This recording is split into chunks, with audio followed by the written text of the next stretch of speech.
కాశ్మీర్లో ఏదైతే ఉగ్రవాద దాడి జరిగిందో సో దానికి అనుగుణంగా ఇండియన్ గవర్నమెంట్ ఒక నిర్ణయం తీసుకుంది. ఇక పాకిస్తాన్కి ఇండియాకి ఎలాంటి సంబంధం ఉండదు, రాకపోకలు కానీ వీసాలు కూడా క్యాన్సిల్ చేస్తున్నాము, ఉన్న వాళ్ళందరూ కూడా వెళ్ళిపోయినారు. సో ఈ నిర్ణయం కరెక్టే అనుకుంటున్నారా?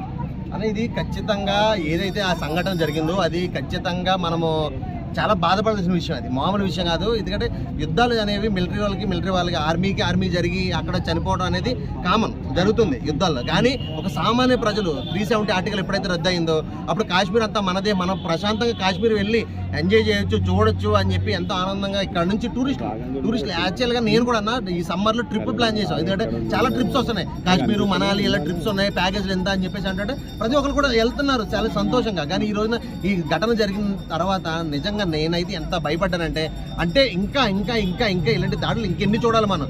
సో కాశ్మీర్ వెళ్ళచ్చు, ఆనందంగా గడపచ్చు అనుకున్న ప్రతి ఒక్కరు కూడా ఇది చాలా చాలా చాలా చాలా బ్యాడ్ అనమాట. ఎందుకంటే అసలు అమాయక ప్రజల్ని చంపేయడం అనేది, అది కూడా రిలీజియన్ చెక్ చేసుకుని బట్టలు లోడదీసి ప్యాంట్లు లోడదీసి చూసి మరి చంపేయడం అంటే ఇది కేవలం కావాలని కొంతమంది టార్గెట్ చేసుకుని చేసిన పని ఇది డెఫినెట్గా.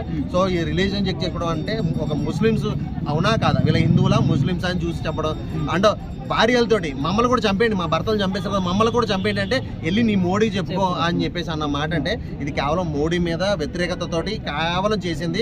అంటే ఏంటంటే మోడీ గారికి హిందూయిజం సపోర్ట్ చేస్తున్నారు, మనం వాక్బోర్డ్ క్యాన్సిల్ చేశారు. సో దీన్ని మైండ్లో పెట్టుకుని కొంతమంది ఎక్కడున్న వాళ్ళు డెఫినెట్గా నేను చెప్తున్నా, కొంతమంది మన దేశంలో ఉన్న వాళ్ళు సపోర్ట్ చేయడం వల్లే ఈ ఘటన అనేది జరిగింది. మరి ఇప్పుడు పిఎం గారు తీసుకున్న నిర్ణయం కరెక్టే అంటారా? ఖచ్చితంగా ఈ నిర్ణయం అనేది ఏదైతే తీసుకున్నారో అయినా ఖచ్చితంగా ఇది కరెక్టే. అంటే ఇదే కాదన్నా మళ్ళీ ఇంకొకసారి ఒక్కల మీద అటాక్ చేసినా కూడా మనల్ని ఒక 10 మందిని 20 మందిని లేపేస్తారు.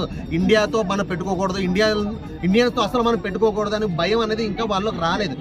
అది పుట్టించాలి, అది పుట్టించిన రోజునే వస్తుంది ఖచ్చితంగా. ఈ ఓటర్ ఆపేయడం వల్ల లేదంటే వాళ్ళ పాస్పోర్ట్లు క్యాన్సిల్ చేయడం వల్లే కాదు, ఇప్పుడు చంపిన వాళ్ళు ఎవరైతే ఉన్నారో వాళ్ళందరినీ కూడా ఖచ్చితంగా అరెస్ట్ చేసి జైల్లో పెట్టి వాళ్ళ మేపడం కాదు, కనపడ్డట్టు నరికేయాలా, అక్కడ కాల్చి చంపేయాలన్న అప్పుడే వస్తుంది భయం. ఓకే.